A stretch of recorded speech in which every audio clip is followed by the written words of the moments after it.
মানুষের কথা শুনে ভেঙে পড়লে চলবে না। আল্লাহর উপরে বিশ্বাস আস্থা রাখতে হবে। আল্লাহ কাউকে নিরাশ করেন না। মানুষের মুখ কখনোই বন্ধ করা যাবে না। মানুষ তো অনেক কথাই বলবে। মানুষের কথা যারা শুনে থেমে যায় তারা কখনোই সফল হতে পারে না। তো যাই হোক, অনেক কথা বলে ফেললাম। এই যে অর্ধেক কলা কেটে নিয়েছি আর 3টা কাঁচামরিচ নিয়েছি, কাঠির সাথে গেঁথে এটা এখন আমি দইয়ের মালসায় কিছু মাটি দিয়েছি। দেওয়ার পরে এটা এখন লাগিয়ে দিচ্ছি। এখন কিছু ঝুড়ো মাটি দিয়ে কলাটা পুরো ঢেকে দিব। তো আমার বাসার থেকেও অনেকেই অনেক কথা বলে, কি করি আমি, এখানে কোনো গাছই হবে না। তো আমি কারোর কথা শুনি না, আমি নতুন কিছু ট্রাই করতে চাই।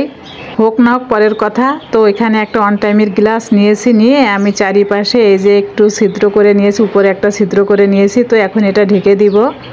আলো বাতাস যেন যায় সে কারণেই কিন্তু আমি ছিদ্র করছি। তো এখানে আমি পানি ইউজ করব না, মাটি হচ্ছে ভিজা। যদি মাটিটা শুকনো থাকতো তাহলে কিছু পানি এখন অ্যাড করে দিতাম।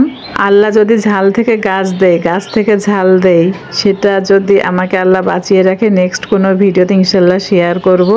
একটা ভিডিও দেখেছিলাম, তাই দেখে আমি ট্রাই করলাম।